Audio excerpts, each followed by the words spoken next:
sindikatuek Gasteizko lan istripua salatzeko elkarretaratzeak egin dituzte gaur. Labes, Steilas, Ene eta Etxaidek Baskonia Labes taldeak duena dendaren aurrean elkartu dira. Komisiones Obreras aldiz Maria Zuriaren plazan elkartu da.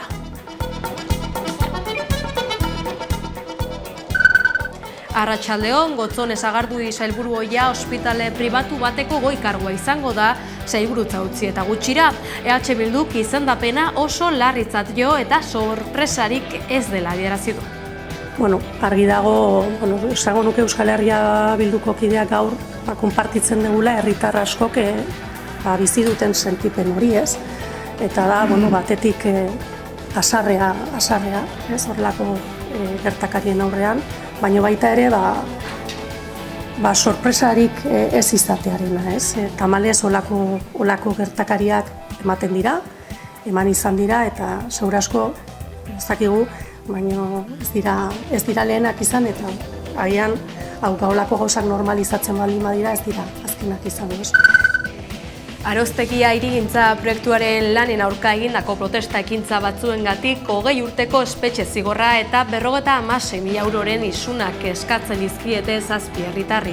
Auzipetuen aldeko Arostegiko elkartasun komiteak kanpaina bat abiatu du absoluzioa eskatzeko eta arekin bat egin du Baztango batzar nagusiak.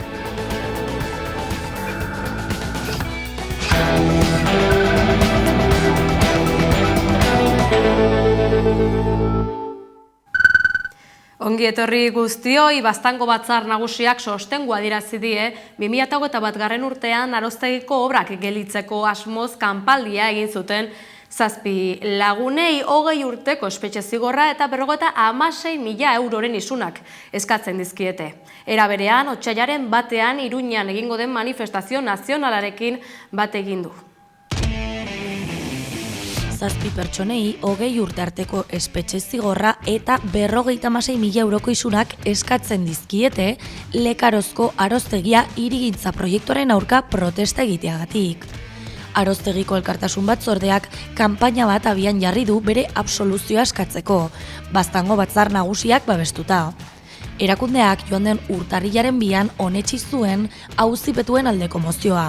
Aldeko 25 boto emanda, kontrako 2 eta 3 abstentzio. Horrenbestez, batzarrak adostu zuen Arostegiko obra gelditzeagatik auzipetutako 7 herritarrei elkartasuna adieraztea eta horien absoluzioa eskatzea.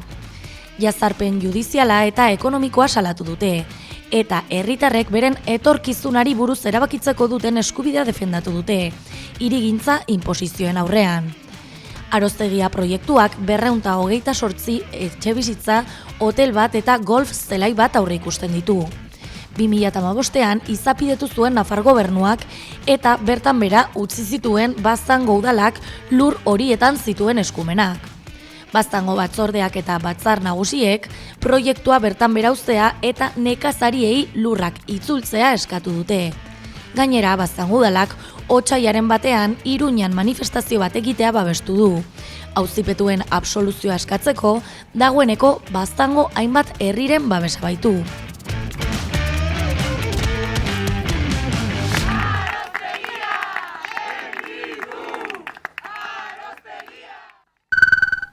Gotzone Sagardui 2020 eta 2024 legealdian Eusko Jaurlaritzako osasun sailburu izandakoa izendatu dute Gasteizko Bitas klinika pribatuko zuzendari mediko. EH Bilduk eskandalutzat hartu du erabakia. Gotzone Sagardui Eusko Jaurlaritzako osasun sailburu ohia Gasteizko Bitas San Jose klinika pribatuko zuzendari medikoa izendatu berri dute. 2024an kargua utzi ostean, Euskal Herriko Unibertsitateko Bizkaiko kampuseko gerente ordetzara itzuli zen, eta orain urte erdi baino gutxiagoan hartu du kargu berria eldiario.eusek baieztatu duenez. Izendapen berriak nahita ez Eusko Jaurlaritzaren batera ezintasunen batzordearen oniritzia jaso behar izan du, izan ere kargua utzi eta ondorengo 2 urteetan sortu aldiren interes gatazkak aztertzen ditu. Sagardurien kasuan, batzordeak ebatzi du lanpostu berriak ez duela Osakidetzarekin inolako harremanik, Gasteizko Vitas San Jose Klinika ez delako itunpeko zentroa. Euskal Herria Bilduk gogor kritikatu du Sagarduiren izendapena eta Imanol Pradales lehendakaria, Eusko Alderdi Jeltzalea eta Alderdi Sozialista interpelatu ditu. Baten batek jaso ditula, eskainitako zerbitzuen sariak, ez? Bueno, argi dago, esango nuke Euskal Herria Bilduko kideak gaur konpartitzen dugula herritar askok bizi duten sentipen hori, ez?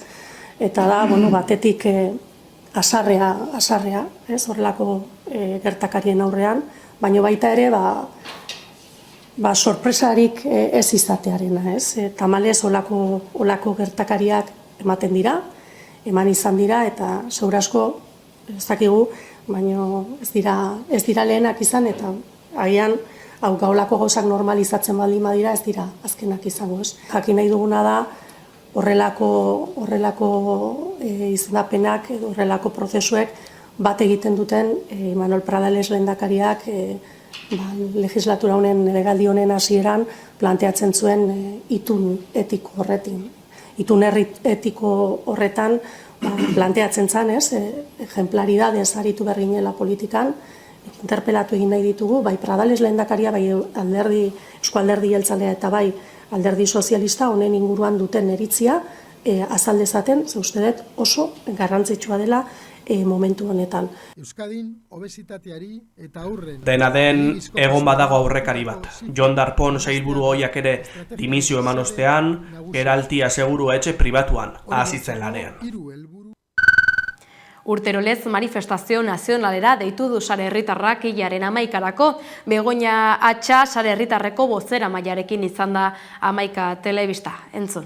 Zapaturako deitu du sare herritarrak manifestazio nazionala Bilbon. Bego Atxa, eguerdion. Eguerdion. Ze modu zelan doaz prestaketak? Ongi, azken orduko prestaketekin, dena erdi antolatuta daukagula esan dezakegu, baina gauza txiki batzuk oraindik ere zehazteke dauzkagu eta horretan ari gara. Behin betiko da aurtengo leloa ze helbururekin antolatu duzu aurtengo manifestazioa?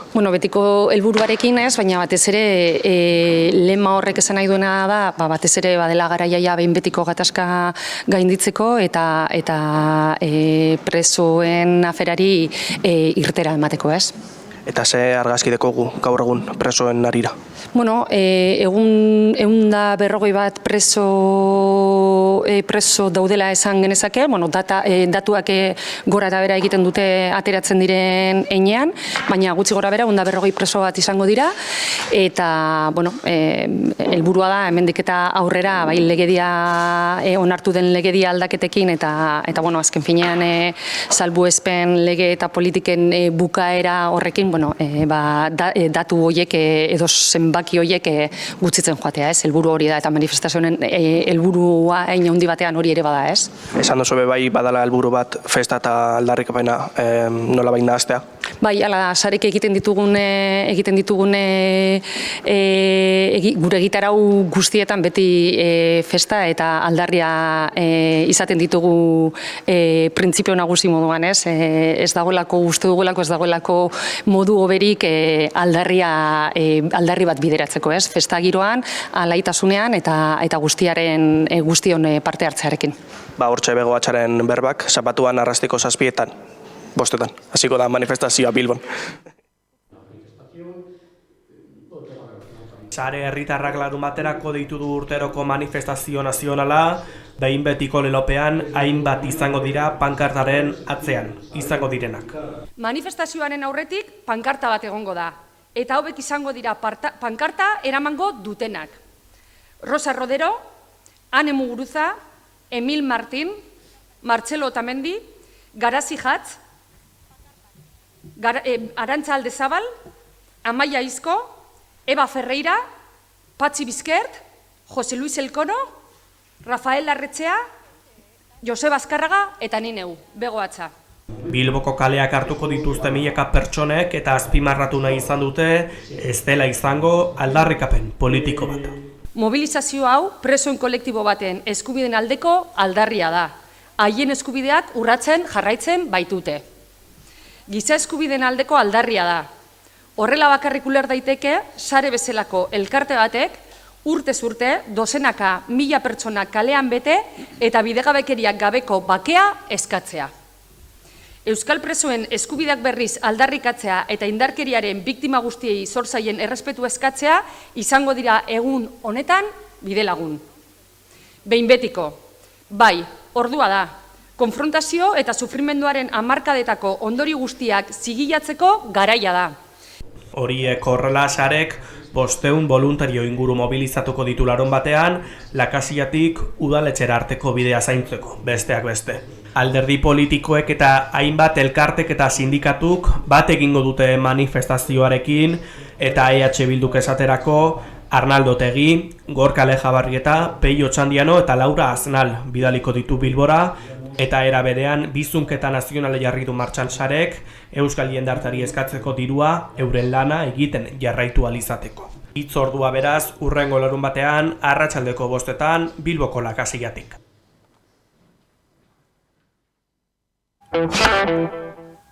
Bortxa matxistari loturiko berriei dagokionez 2 urteko espetxe zigorra ezarri diote gizon bati adingabe bati sexu erasoa egitea leporatuta. Gizon bati 2 urteko kartzela zigorra ezarri diote ezkontza batean adingabe bati sexu abusuak egiteagatik, Gipuzkoako barnealdeko herri bateko jatetxe bateko komunetan. Hasiera batean fiskaltzak 3 urteko espetxe zigorra eskatzen zuen, baina gizona gertatutako onartu ondoren, Ministerio Publikoak onartu egin du zigor eskaera 2 urtera jaistea, eta ados agertua zigorrarekin Gipuzkoako auzitegiko lehen sekzioan asteazken honetan egindako saioan. Gainera auzipetua ezin izango da biktimerekin komunikatu ez da harengana hurbildu ere 5 urtez. 2 urte eta erdi eman beharko ditu zaintzapeko askatasunean eta biktimari 7.000 euro ordaindu beharko dizkio. Halere gizonak ez du kartzela sartu beharko. Auzitegiak kartzela zigorra eten baitio. Hurrengo 2 urteetan berriro deliturik ez egiteko eta sexu berreziketako ikastaro bat egiteko baldintzekin. Ministerio Publikoaren akusazio idazkiaren arabera, gertakariak 2022ko maiatzeko gau batean gertatu ziren, ezkontza batean. Auzipetuak adingabe bati sexu erasoa egin zion.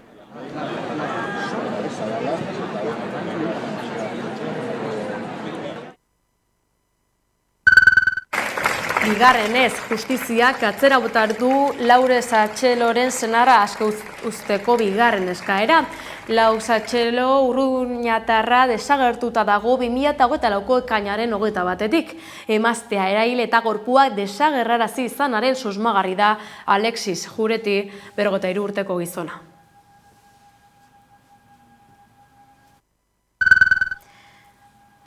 Indarrean beharko lukeia da Gasteizko emisio baxuko eremuak. Alegazioak aurkezteko epea oraindik irekita dagoenez, udaberrian hasiko da ziurrenik araudiaren indarraldia. Gasteizko emisio gutxiko eremua indarrean sartzeko eguna udaberrira atzeratu da. Erdialdeko trafikoa mugatzen duen araudia dagoeneko indarrean egon beharko luke, baina oraindik ez dago guztiz onartuta. Izan ere, alegazioak egiteko epea oraindik irekita dago. Urtarrilaren 14an epea itxiko da eta orduan aurkeztutako desadostasunak aztertu eta moldaketak egingo dira. Udalak batzordean onartu beharko du araudia eta ostean osoko bilkuran. Horregatik guztiegatik udaberrira arte atzeratzea espero da. Isunak uda ostean hasiko dira aplikatzen, herritarrek 2 edo 3 hilabeteko egokitzapen aldia igaro eta gero. Araudiaren helburu nagusia markatutako eremuaren barruan beharrezkoa ez den trafikoa desagertzea da. Hori dela eta baimendutako ibilgailuak soilik izango dute aukera bertara sartzeko. Hoien artean aurkitzen dira larrialdietako zerbitzuak, mugikortasun urriko pertsonentzako aparkatze txartelen titularrak, zerbitzu eta establezimenduetako langileak, aparkatzera sartzen diren autoak eta zamalanetarako ibilgailuak. Emisio gutxiko eremuak alde zaharra hartuko du gehien bat, baita zabalguneko hainbat kale ere. Gauzak horrela, 2027ko urtarrilaren 1etik aurrera debekatuta egongo da ingurumen etiketarik ez duten ibilgailuak gunera sartzea. Hain zuzen, 2001 urtea baino lehen matrikulatutako gasolinazko ibilgailuak eta 2006 urtea baino lehenagoko dieselek. Donostiako udalbatzak aho batez berretsi du 2025ko urrezko Danbora Moriarty zinema ekoiztetxeari ematea.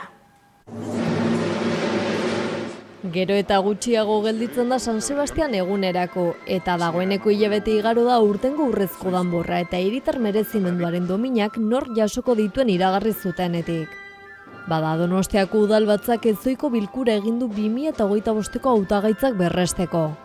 Udal taldeek aho batez onartu dituzte proposamenak. 2025ko urrezko danborra sari ematea bozkatuko dugu, honen aldeko botuak, aho batez, eta bigarrenik 2025ko hiritar merezimenduaren dominak ematea, aldeko botuak, hau ere, aho batez. Urrezko danborra Moriarty zinema produkzio etxari emango diote urtarrilaren 20an. Intxaurrondoko Larrotxene kulturretxean jaio, bide profesionala jarraitu, bertako produkzio etxentzat lan egin, edo Donostiako zinemaldian izan ditugulako. Urrezko danborrak Donostiako balioak ordezkatu behar baditu, kultura hiria, euskararen hiria, izara propioa duen hiria, eta bere nortasunean sakondu nahi duen hiria ordezkatzen ditu Moriarty produkzioak. Ekoiztetxe bezala Donostian jaioak esan daiteke, Donostiarekin konektatuak zalantzari gabe bere ibilbide guztian, eta Donostia eta Euskal Herria gure kultura eta hizkuntza mundu zabalean erakusten dutena dira. Merezitako saria. Moriarty produkzioaken filmak giza istorioak intimoak eta unibertsalak kontatzen dituzte. Alderdi kulturalak, sozialak eta emozionalak aztertzen dituztenak Euskal errealitatean oso errotuta, baina erresonantzia globalarekin.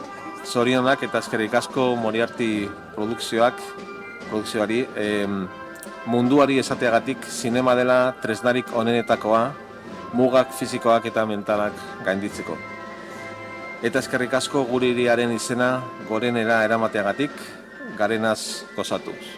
Eta hiritar merezimenduaren dominak Mestiza elkarteak, Gipuzkoako elikagaien bankuak, Kontxu Uzkudunek, Iñaki Almandozek eta Radio San Sebastianek jasoko dituzte hilaren 19an. Udaltalde guztiek bat egin dute saridunen merituak eta ibilbidea goraipatzerakoan, eta hiriari egindako ekarpen eta lana azpimarratu dituzte.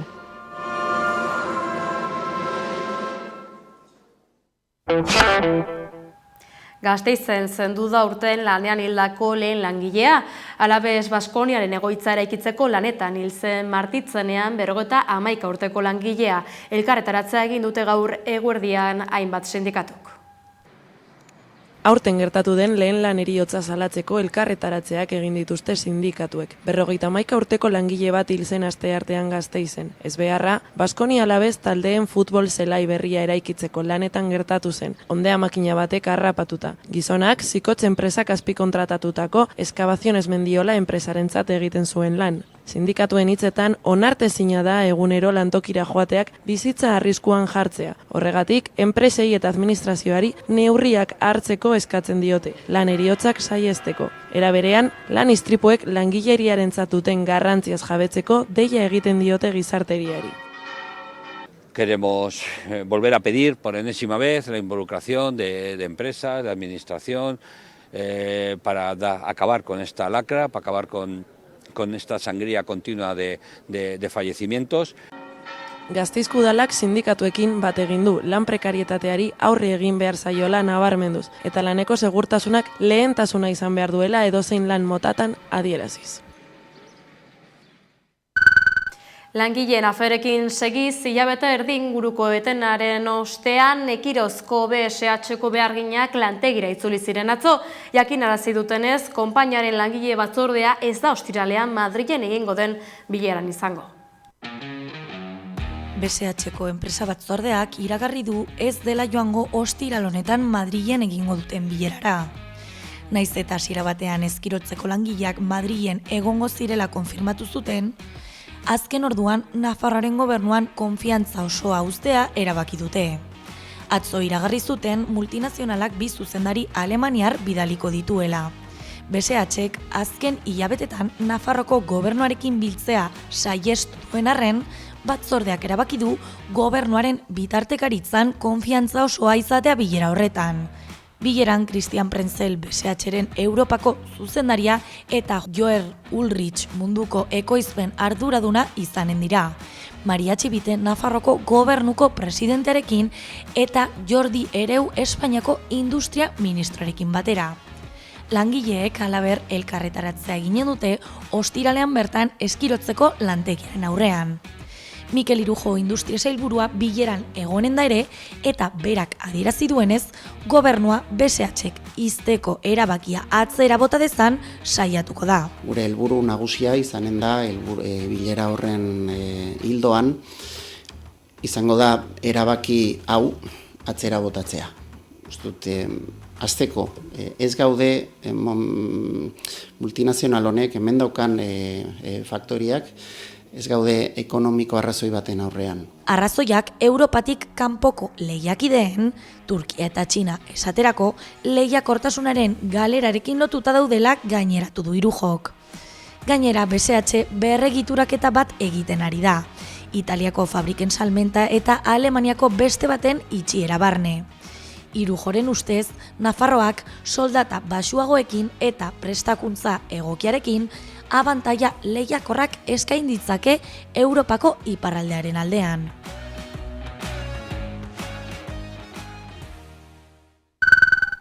Gutxieneko soldata propio baten aldeko herri ekimenak erregistratu zituzten atzo sindikatu abertzaleek Gasteizko Legebiltzarrean eta Nafarroko Parlamentuan. Lab, ESK, Steila, Setxalde eta 3 sindikatuek Hego Euskal Herrirako lanbide arteko gutxieneko soldata propio baten aldeko herri ekimen legegileak erregistratu dituzte Gasteizko Legebiltzarrean eta Nafarroako Parlamentuan. Sindikatuek azaldu dutenez, Hego Euskal Herriko errealitate sozioekonomikoa eta sindikala kontuan hartzen duen lanbide arteko gutxieneko soldata bat ezartzea buru jabetzaren aldeko aurrera pauso garrantzitsua izango litzateke. Sindikatuek oharbidez azaldu dutenez, 2 bide nagusi jorratuko dituzte. Lanbide arteko gutxieneko soldata propio baten aldeko herri ekinaldi legegile bana aurkeztu dute Eusko Legebiltzarrean eta Nafarroako Parlamentuan, eta gutxieneko soldata propioa finkatuko duen lanbide arteko akordio bat ere erdietsi nahi dute. Eusko Jaurlaritzak adierazi du begi onez ikusten duela sindikatuek aurkeztutako eskaeraren helburua. Gasteiz eta Nafarroako Parlamentuetan herri ekimen legegile bana erregistratu dituzte, horrela Hego Euskal Herriko administrazioek legezko gutxieneko soldata arautzeko aukera eska dezaten. Sindikatuen ustez lanbide arteko gutxieneko soldata finkatzerako orduan hainbat irizpide erabil daitezke, baina argi dago Espainian finkatutakoa oso urrun geratzen dela Hego Euskal Herriko langileei bizi baldintza duinak bermatzeko. Era berean, beste lurralde batzuetakoekin alderatuta, bai osaerari dagokionez, bai ereduari dagokionez, hegoaldeko gizarte kultura sindikatu eta politika sarea bestelakoa dela babestu dute. Horregatik, langileen gutxieneko soldata propio bat ezartzea buru jabetzaren aldeko aurrera pauso garrantzitsua izan litekeela uste dute. Azaldu dutenez, horrelako neurri batek gizartearen gehiengoaren bizi baldintzak hobetzeko aukera emango luke, aberastasuna modu justuago eta bidezkoago batean banatuz. Eusko Jaurlaritzak Araba, Bizkaia eta Gipuzkoan baldintzak sortzeko prest azaldu da.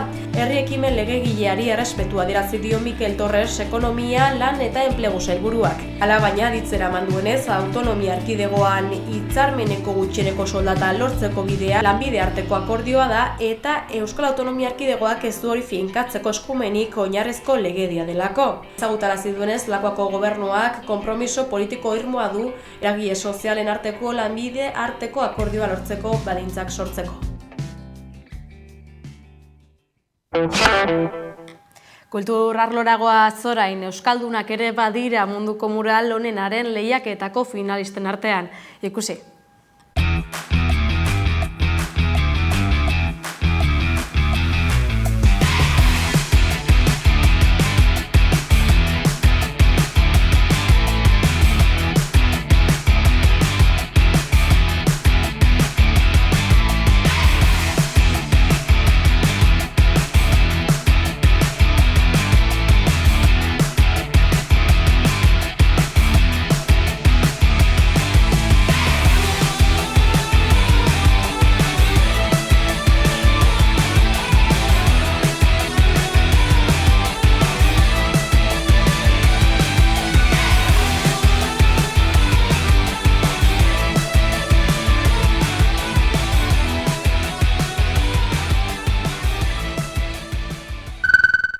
Lakarri eta Altzaiko gazteek bultzatuta igandean, urtarrilak 12 hasiko dira aurtengo maskaradak Zuberoan.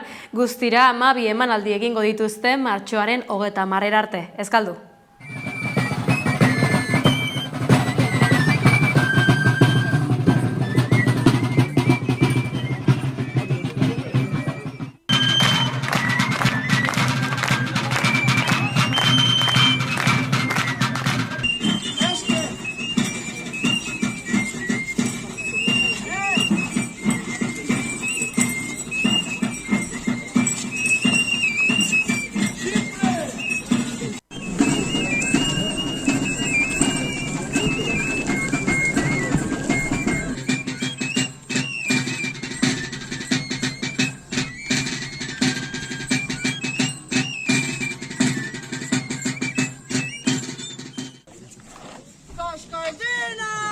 Eta palpazalik! Txurdin! Eta donanagizik! Euskarazko ikus-entzunezko gomendioekin pantailaren beste aldean dugu Gaizka Izagirre, pantailak euskarazeko kidea. Iepa, Gaizka? Iepa, haue dira aste honetan euskaraz iritsi diren proposamenak. Netflixen bi eduki garrantzitsu. Orain dela 3 urte Hego Koreako telesail bat fenomeno bilakatu zen mundu osoan, Squid Game. Arazo ekonomikoak dituzten 100 pertsona modu bortitzean aurrez aurre jartzen dituen lehiaketa bat du oinarri. Iritsi den bigarren denboraldia euskarazko azpidaziekin ikus daiteke eta 3 urte geroago girotzen da. Bigarren edukia Begi urdineko samuraia telesaila. 16. mendean girotzen da Edo dinastiaren garaian eta protagonista nagusia Mizu izeneko ezpatari mestizoa da. Animazio lana oro har, eszeneratzea eta akzio eszena odoltsuak oso deigarriak dira.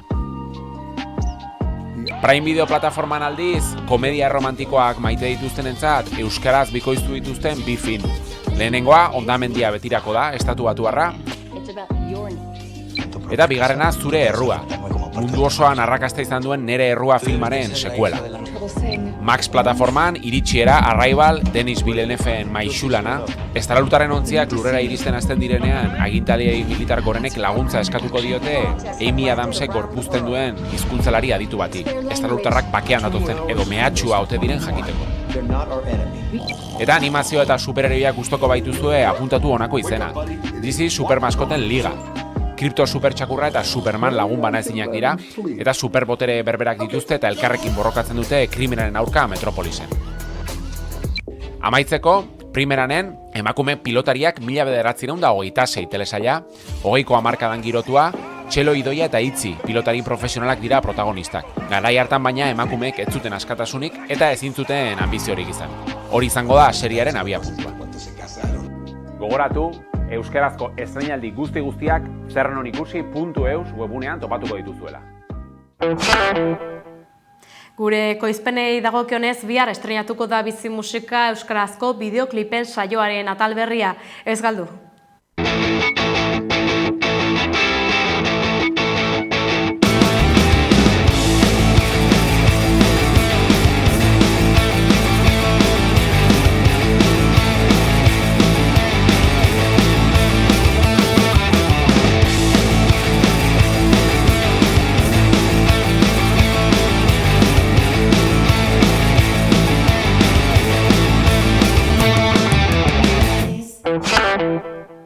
Bada besterik ez gure partetik, badakizue euskarazko informazio gehiagorako sartu amaika.eus atarian edo kuskuxatu gure sare sozialak Brigade Lokoren eten abestiarekin bagoaz, ongi izan.